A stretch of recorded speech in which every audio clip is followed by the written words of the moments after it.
하나님 말씀은 디모데후서 3장 13절부터 17절까지의 말씀입니다. 디모데후서 3장 13절에서 17절. 저하고 여러분들이 한 절씩 이렇게 돌아가면서 교독을 하겠습니다.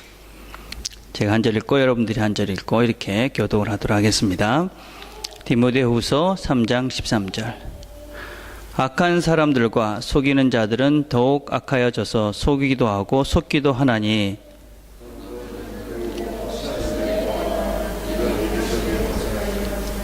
또 어려서부터 성경을 알았나니 성경은 능히 너로 하여금 그리스도 예수 안에 있는 믿음으로 말미암아 구원에 이르는 지혜가 있게 하느니라.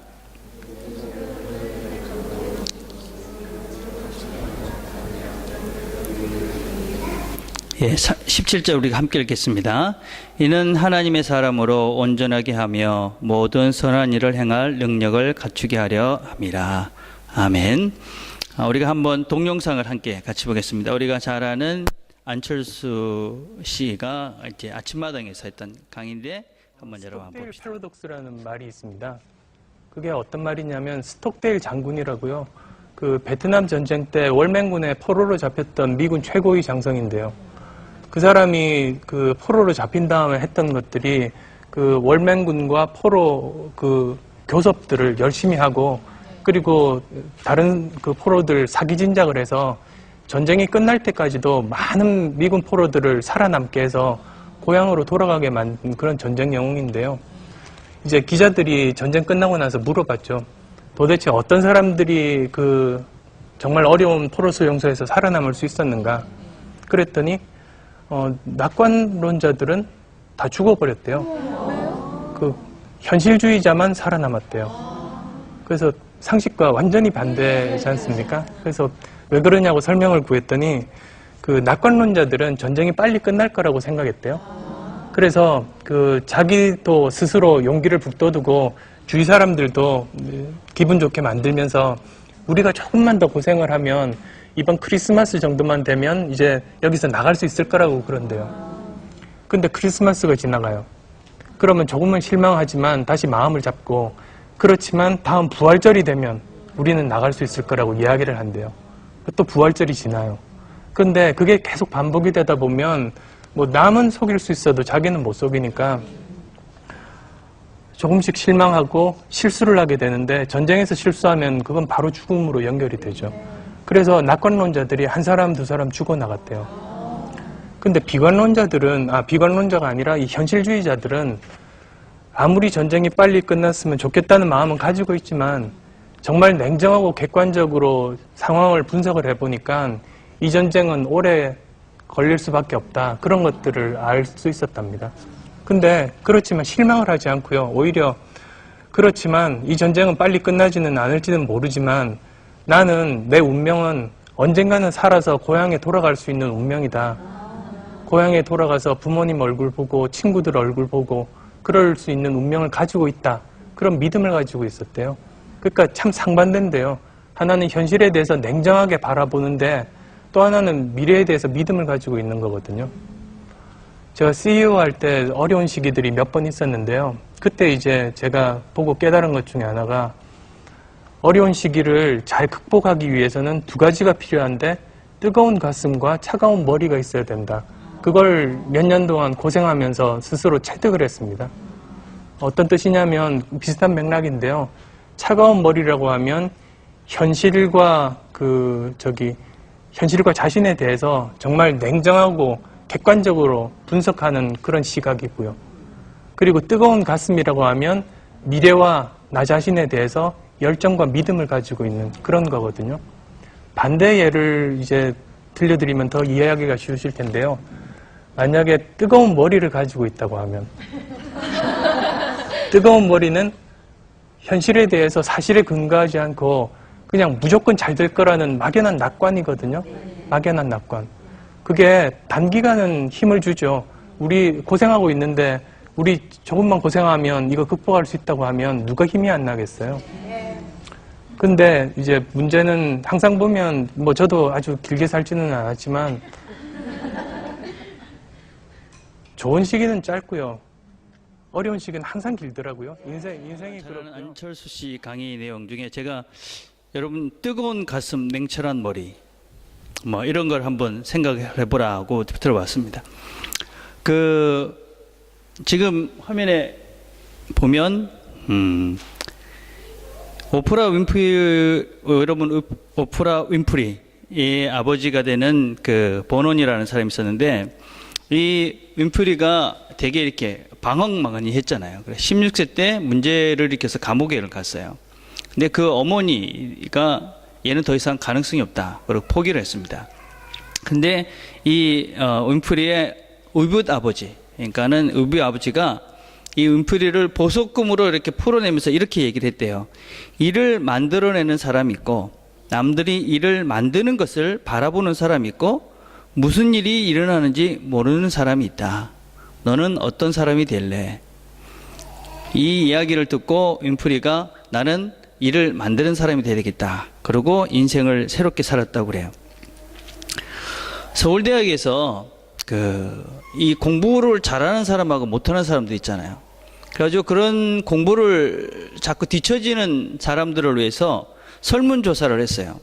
설문조사를 했는데 150문항 정도를 만들어서 공부를 잘하는 성적이 잘 나오는 애하고 잘 안 나오는 애하고 어떤 차이가 있을까 이렇게 리서치를 한 거예요.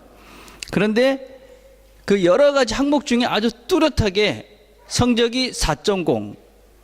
그래서 여러분 우리 이제 한국은 그 4.0 뭐 2.0 이렇습니다. 2.0은 한 D 정도 되는 거고 4.0은 A 정도 되는 성적이에요.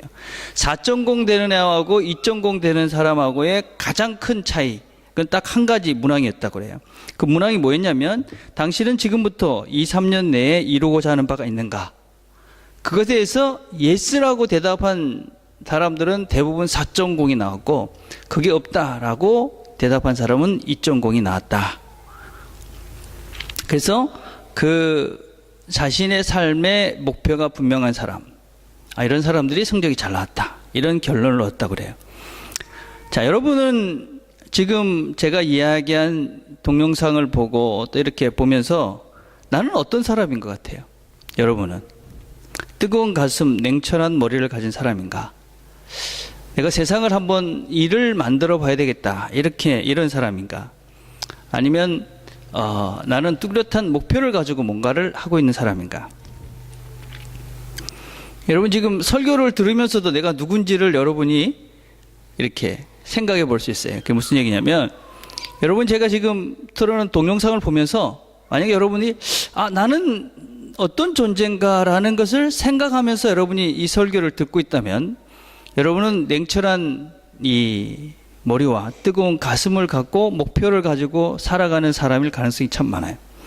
그런데 아무런 생각도 없고 그냥 무슨 소린가 그냥 듣고 있다면 여러분 그래도 좀 문제가 있는 사람인데 물론 제대로 듣지도 않고 있는 사람들도 있긴 하죠. 그죠? 인생을 그냥 멍 때리면서 사는 사람 이런 사람들이 이런 목표나 뜨거운 가슴이나 또 냉철한 머리를 가지고 인생을 제대로 살겠다 하는 그런 꿈을 갖기는 참 어렵죠. 여러분 메슬리라는 사람이 인간에게는 5개의 욕구가 있다 그렇게 이야기를 했습니다. 그림에서 보는 것처럼 이렇게 올라갈수록 이루는 사람은 적고 또 힘이 듭니다. 첫 번째 단계가 생리적 욕구라고 그래요. 생리적 욕구. 생적 욕구가 뭔지 알겠죠, 여러분? 그죠? 먹고 마시고 뭐 이렇게 뭐 화장실 가고 뭐 이런 것들이에요. 이런 욕구는 뭐 다 있잖아요, 그죠? 그리고 이거는 그냥 본능적으로 해결이 되는 거예요. 두 번째 단계가 안전의 욕구예요. 내가 이렇게 세이프한 그런 환경 속에 살고 싶다라는 욕구. 이것도 그냥 뭐 동물들만 있어도, 그죠? 동물들 사이에서도 이제 있는 그런 욕구죠. 근데 그다음부터는 사회적 욕구나 안전의 존경의 욕구나 자아 성취의 욕구 같은 것들은 이제 조금씩 이게 동물과 구별되는 인간만이 가지고 있는 욕구예요. 근데 이렇게 우리 인생이 그냥 생리적 욕구만 만족이 되고 또 안전의 욕구만 만족이 되는 상태에 머무르면 인생은 행복하지 않아요. 인생은 거기서 만약에 내가 먹고 마시는 것이 해결됐다고 그래서 내가 나는 괜찮아 그렇게 할 수 있는 존재냐? 그렇지 않다는 거예요. 예, 그래서 인간은 어쩔 수 없이 사회적으로 사람과 더불어 살아야 되고 또 다른 사람부터 리스펙트를 받고 싶은 욕구가 있고 또 내 스스로가 내 자신을 완성코자 하는 그런 욕구가 우리 모두에게는 있다는 거예요. 그래서 그런 것들이 충족되지 않고 그런 것들이 채워지지 않으면 우리 인생은 아무리 다른 무엇이 있다고 해도 만족스럽지 못해요. 그러니까 행복하지 않다는 거예요. 즐겁지 않다는 거예요. 그죠? 성경은 그래서 우리의 삶 가운데서 이런 온전하고 또 진정한 행복을 위해서 뭘 하라고 이야기를 하고 있냐면 성장하라고 이야기를 해요. 성장. 잘하라. 그렇게 이야기해요. 그리고 오늘 읽은 말씀은 그 성장하기 위해서 우리가 그렇게 인간됨, 또 우리 인간이 가지고 있는 그런 온전한 행복을 누리기 위해서 시작해야 되는 첫걸음. 그게 무엇이냐면 배우는 거예요. 배우는 거. 배움. 오늘 읽은 본문 중에 중요한 세 가지 동사가 있는데 그게 무엇이냐면 배우라는 것과 또 확신 가운데 있으라는 것과 완전하여져라 라는 거예요. 이 세 단어가 오늘 우리가 배워야 될 그런 내용이에요. 배우라. 너희들이 배워야 된다. 이렇게 말씀을 하면서 근데 그 앞에 말씀이 어떤 말씀이냐면 이 세상이 어떻기 때문에 배워야 되는가 하는 걸 설명하고 있어요. 디모데후서 3장 13절에 여러분 성경을 같이 피면서 한번 찾아보세요. 자, 우리가 그만 조금 전에 읽었잖아요. 그죠? 디모데후서 3장 13절. 자, 디모데후서 3장 13절을 같이 한번 읽어봅시다. 시작. 악한 사람들과 속이는 자들은 더욱 악해져서 속이기도 하고 속기도 하나니. 성경은 이 악한 자와 속이는 자 이걸 같이 이야기하고 있어요. 그러니까 악이라는 것과 거짓이라는 것은 분리할 수가 없는 것이죠. 악한 것이 거짓이고 거짓이 악입니다. 그죠? 죄를 짓기 위해서는 거짓말을 해야 되고 거짓말을 하면 악을 행하는 거예요. 진실로 선을 행하다. 그런 거 말도 진실로 악을 행할 수는 없어요. 그렇죠? 그 진실과 거짓은 우리가 같이 있을 수 없는 거예요. 선과 악이 같이 있을 수 없듯이 항상 진실과 거짓은 같이 있을 수 없는 것이 진실과 선은 같이 있을 수 없는 것이죠. 진실되게 죄를 지을 수는 없는 거예요. 그래서 여러분 거짓이라는 것은 다른 사람을 속이는 것은 곧 악입니다. 죄를 짓게 되는 것이죠. 근데 우리가 명심해야 될 것이 무엇이냐면 이 속이는 사람은 먼저 자기 자신을 속이는 것이다 라는 걸 기억해야 돼요. 우리가 거짓말을 하면 상대방만 속이면 된다고 생각을 하잖아요. 그죠? 그래서 상대방을 이렇게 거짓말을 해서 잘 속이면 거짓말에 성공을 했다.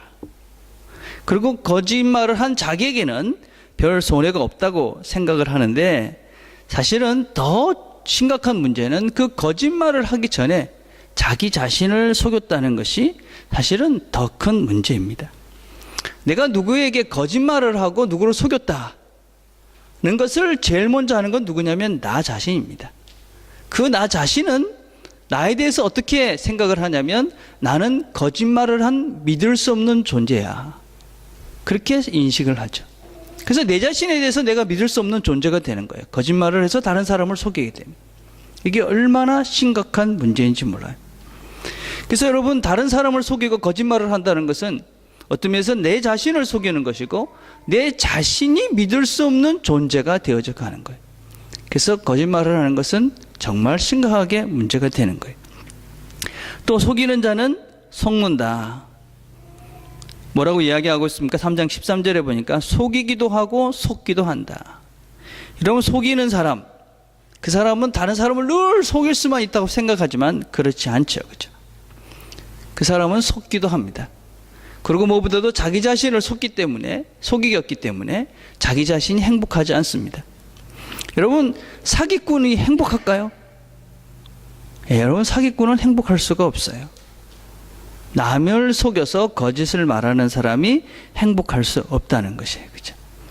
그래서 속이는 자도 어리석고 속는 자도 어리석고 그래서 거짓을 행하는 이 세상.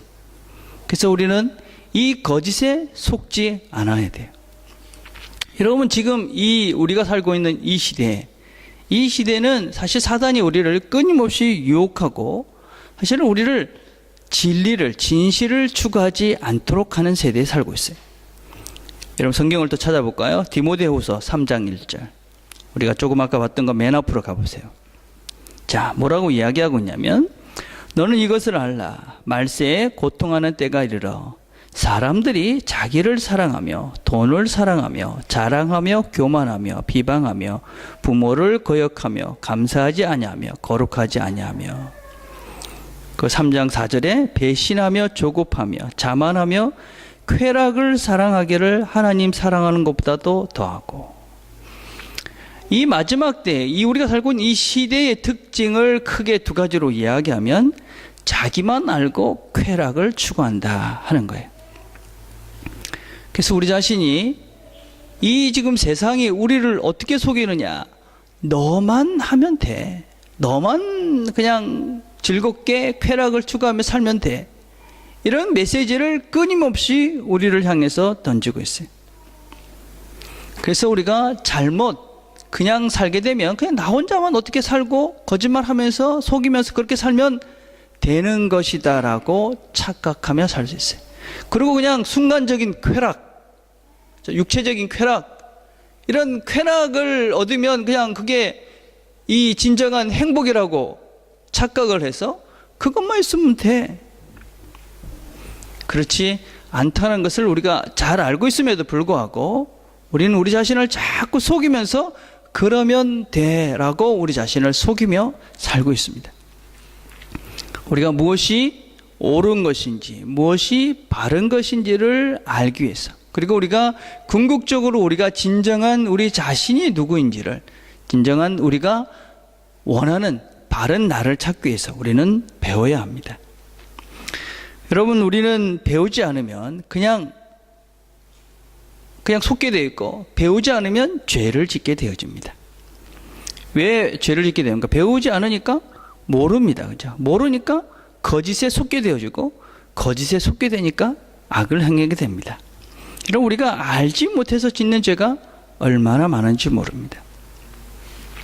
요즘 한국에서 그 좀 시끄러운 이단 중에 하나가 신천지라는 것입니다. 신천지. 여러분 들어보셨는지 모르겠지만, 참 문제가 심각해요. 어느 정도 심각하냐. 제가 알고 있는 목사님 사모님이 거기에 빠져가지고, 사모님인데, 그래가지고 자식들 다 두고 가버렸어요. 여러분 이게 말이 되는 것 같아요. 그죠? 신사도 운동이라는 게 있어요. 자기들이 사둔 거예요. 그래가지고 하나님의 직통 계시를 받는다. 하나님의 계시를 받으니까 하나님 말씀하셨다. 이러고 사람들을 얼마나 유혹하고 있는지 몰라요. 여호와의 증인들은 지금도 여전히 이 수혈을 거부해가지고, 얼마 전에도 신문에 보니까 자기 아이의 수혈을 거부해서 아이를 죽게 한 케이스가 있다 나왔어요. 여러분, 이런 영적인 문제뿐만 아니라 우리 일상생활도 마찬가지예요.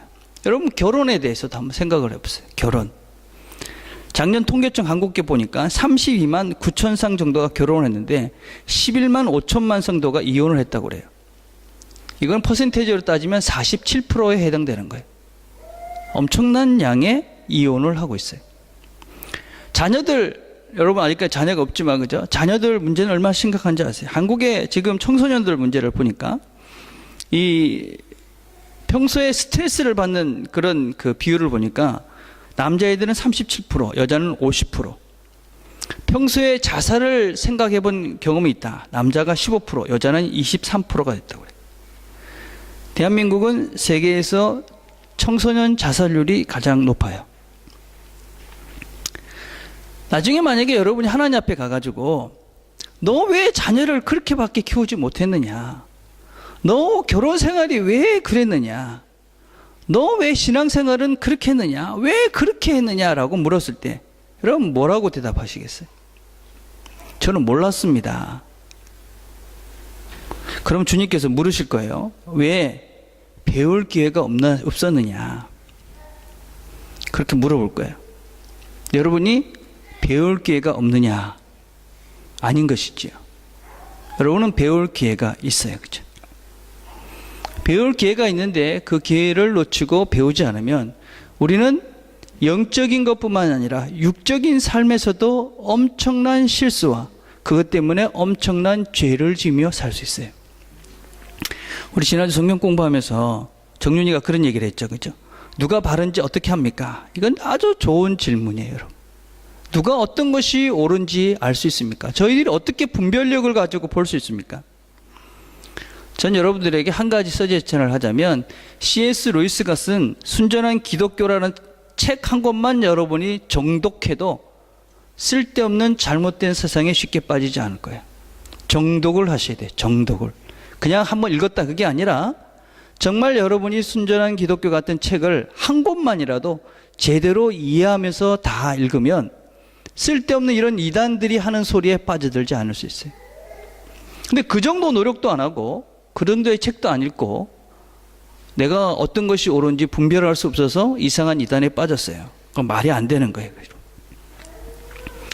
여러분, 그래서 물론 설교도 잘 들으셔야 돼요. 설교도 잘 듣고 큐티도 해야 되고 다 해야 되지만 최소한 여러분들이 지금 이 정도의 지적인 능력이 있는 여러분들이 그 정도 책도 안 읽고 있다. 그럼 여러분은 할 말이 없는 거예요. 여러분은 게으른 것입니다. 예. 그래서 여러분 배워야 됩니다. 너무나 안타까운 일들이 많이 일어나고 있어요. 주변에서. 너무나 황당한 일들을 젊은이들이 아무것도 아닌 정말 조금만 생각해도 분별할 수 있는 일들을 아무렇지도 않게 그렇게 실수의 길로 악의 길로 빠져가는 사람들이 종종 있다는 거예요. 그래서 여러분, 우리는 성경을 제대로 알고 성경을 제대로 배워야 합니다. 여러분, 성경은 참 신비로운 책입니다. 여러분, 성경은. 지난주에 제가 이 공부하는 데 가가지고 어떤 집사님과 이런 얘기를 했어요. 이 집사님이 책을 이렇게 안 읽다가 성경책을 읽기 시작했대요. 물론 처음 읽으니까 어렵죠. 그죠? 어려웠는데 이분이 그래도 성경을 읽어야 되겠다 이렇게 생각하고 1년 동안 정말 열심히 성경을 읽었대요. 근데 그렇게 2년을 읽고 나니까 자기 영혼이 맑아진 것을 경험했다고 그래요. 마음이 깨끗해지고 영혼이 맑아지고. 그래서 지금은 성경을 읽지 않을 수가 없다고. 여러분, 우리 자녀들을 키우잖아요. 뭐 태교하고 그러잖아요. 그죠? 가장 좋은 태교가 뭘까요? 하나님의 말씀을 읽는 거예요. 하나님 말씀을 읽어주는 거. 여러분, 좋은 음악을 들어도 그죠? 아이가 건강해진다고 그러는데 하나님의 말씀을 들려주면 얼마나 건강해지겠어요? 그죠? 우리 자녀들 어떤 것이 제일 좋을까? 여러분, 좋은 음악도 들려주셔야 되겠죠. 그죠? 그 음악을 들어줘도 아예 뇌가 막 자라고 그런다는데 하나님의 말씀을 들려주면 얼마나 얘가 괜찮아지겠어요. 그죠? 예. 상상할 수 없는 일들이 우리가 성경을 읽으면 일어나는 거예요. 근데 성경을 모르고 성경을 읽지 않으니까 이게 정말 이 답답한, 어떤 면에서 좀 한심한 삶을 우리가 사는 거예요. 성경을 읽지 않으니까 주눅이 드는 거예요. 내가 이게 지금 뭐 하고 있나? 성경은요, 우리에게 항상 하나님이 너희들을 사랑한다. 걱정하지 마. 이러는데, 뭐 맨날 우리는 조금만 잘못하면 어쩌나. 겁을 내고 두려워해요. 성경을 또 한번 찾아봅시다. 로마서 5장 8절. 로마서는 신약에 있죠. 그죠? 예. 그 다음에 사도행전 다음에 있어요. 복음서, 사복음서. 그 다음에 사도행전 다음에 로마서가 있어요. 5장 8절.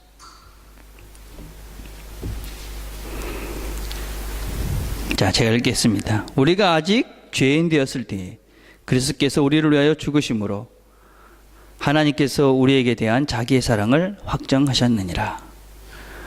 우리가 항상 느끼는 죄책감 내지 위축이 되는 이유가 뭐냐면 죄를 짓고 난 다음에요. 근데 성경은 분명히 뭐라고 해요? 우리가 죄인 되었을 때, 여러분, 죄 짓는 것 때문에 너무 위축되지 말길 바라요. 그러나 물론 우리가 죄책감이 들고 돌아가야죠. 그러나 여전히 그 가운데도 우리가 하나님이 우리를 사랑한다는 것을 기억해야 돼요.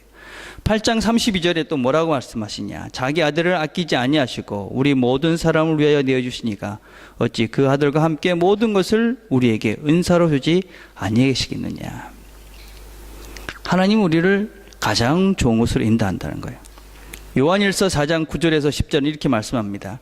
하나님의 사랑이 우리에게 이렇게 나타난 바 되었으니 하나님이 자기의 독생자를 세상에 보내심은 저로 말미암아 우리를 살리려 하심이니라. 사랑은 여기 있으니 우리가 하나님을 사랑한 것이 아니요 오직 하나님이 우리를 사랑하사 우리 죄를 위하여 화목제로 그 아들을 보내셨음이니라. 하나님이 우리를 사랑하신다. 하나님이 우리와 함께 하신다. 이게 성경에서 계속적으로 우리에게 말씀하고 있는 거예요. 그래서 늘 우리가 성경을 읽으면서 컨펌을 하는 거예요. 아, 하나님이 우리와 함께 하시는구나. 그래야 여러분 세상에서 나가서 죄도 안 짓게 되고, 그래서 세상에 나가서 여러분들이 어떤 일을 당해도 실망하고 좌절하고 낙심하지 않고 하나님의 뜻대로 살아갈 수 있는 거예요. 하나님이 함께 하신다. 근데 성경을 읽지 않으니까 여러분이 그걸 어떻게 알겠어요? 그죠? 성경을 읽어야지. 말씀이 우리에게 이야기하는 걸 들어야 될 거 아니에요. 그죠? 그러니까 늘 불안한 거예요. 그죠? 물론 성경에는 심판의 이야기도 있고 우리가 벌 받는 이야기도 있어요. 그러나 그것이 성경을 읽다 보면 아, 이게 아버지의 마음이구나 하는 걸 알게 돼요. 그 마음을 성경에서 찾아갈 수 있어요. 여러분, 이런 질문을 할 수 있는 사람도 있다고 생각해요. 왜 성경만이 진리입니까? 예, 성경은 우리가 삶 가운데서 확신을 가지고 살게 해요. 그죠? 삶 가운데. 신앙생활을 하면서 왜 확신이 없는가? 예수 믿어요? 천국 갈 것 같아요? 그러면 대답을 못하는 사람이 참 많아요. 요즘 제가 우리 같이 성경 공부하면서 이렇게 물어보면 이 정도는 쉽게 대답이 나와야 되는데 멈춰서는 사람이 많아요. 여러분, 예수가 누구예요? 이렇게 물어보면 누구더라? 뭘 믿고 있어요? 그럼 뭘 먹고 있지? 그런 것뿐만 아니라 결혼이 뭡니까? 여러분, 결혼한 사람들은 결혼이 뭐라고 생각하세요?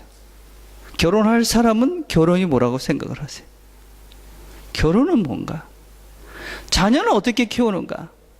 자녀를 어떻게 키워야 될까?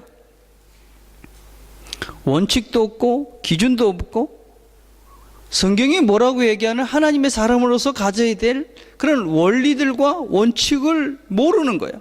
그러니까 누가 이렇게 얘기하면 이렇게 하고 저렇게 좋다고 하면 누가 좋다고 그러면, 그러니까 자신의 삶도 결혼도 자녀도 그냥 기준 없이 자녀를 키우는 거예요. 왜 그러냐? 배우지 않아서 그래요. 배우지 않고 확신하지 못하기 때문에 그래요. 내가 배우는 것에 대한 확신들이 없는 거예요. 우리 아이들하고 이렇게 장난을 칠 때 이런 거 있잖아요. 우리 한국에서는 구구단을 다 외우잖아요. 그죠? 그래서 만약에 7, 8은 뭐고? 충격봐, 7, 8은 뭐고?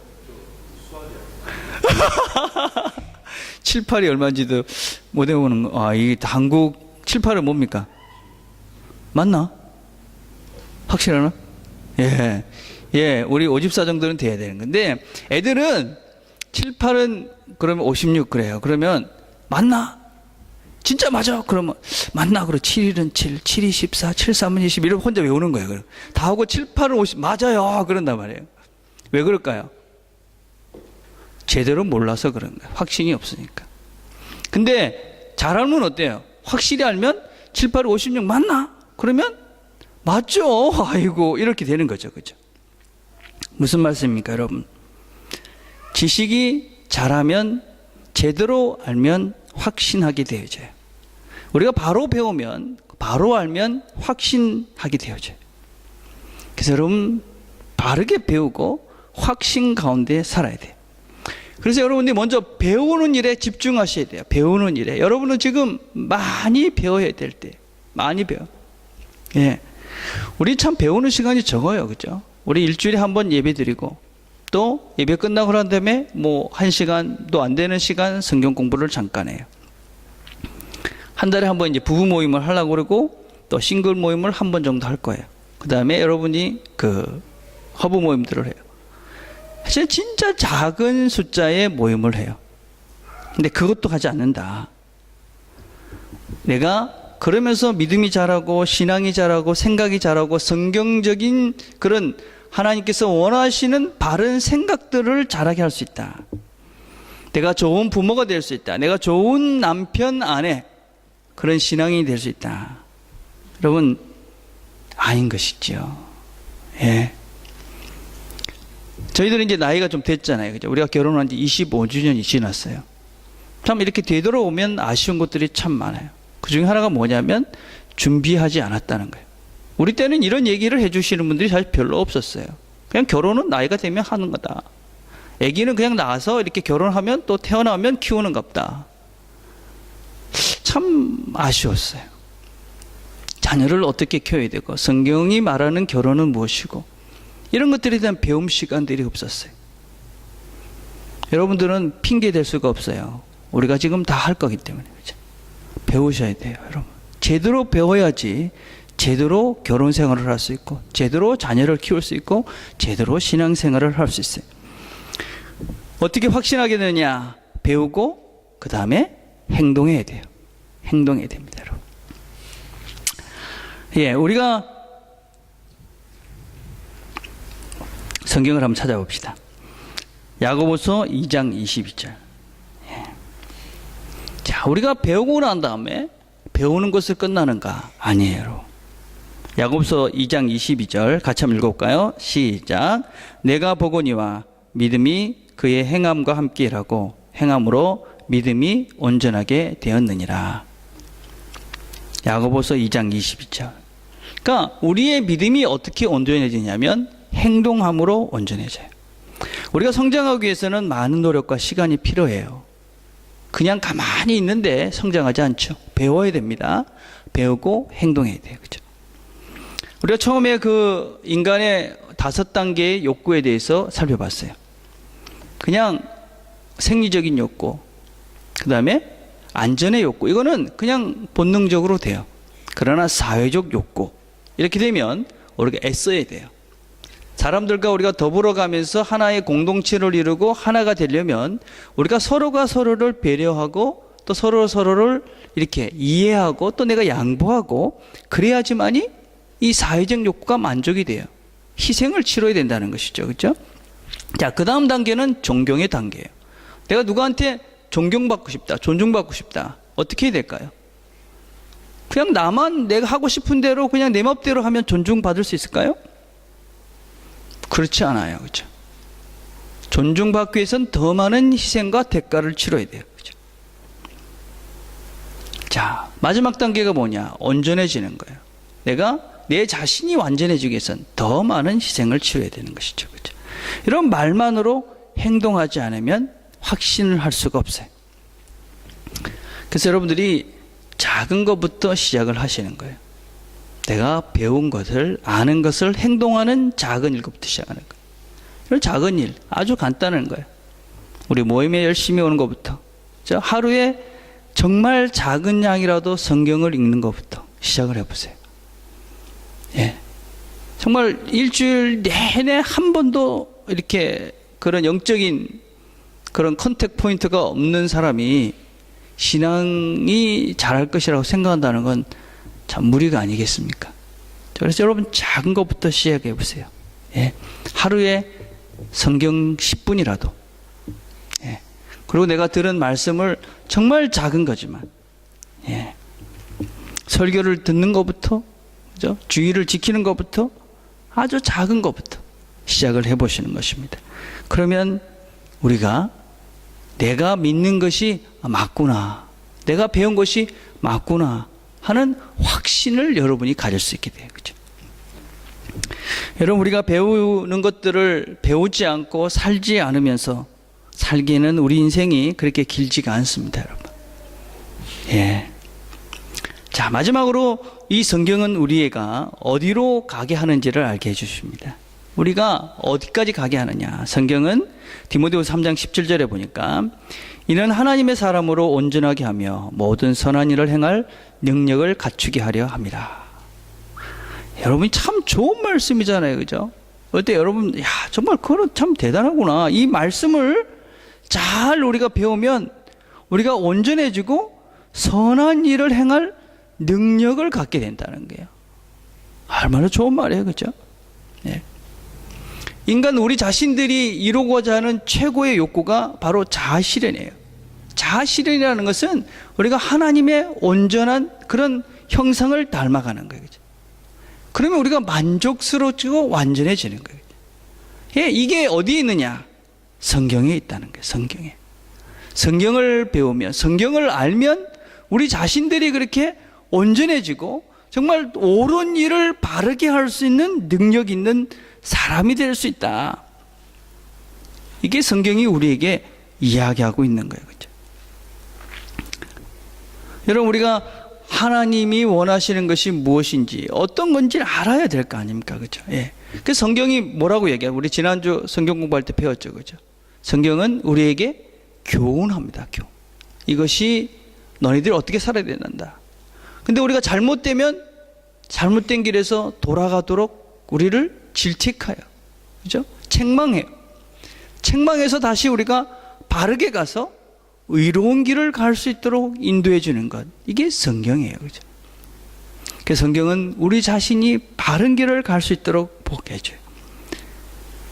여러분, 야고보서 1장 23절에서 24절을 보면 이런 말씀이 있어요.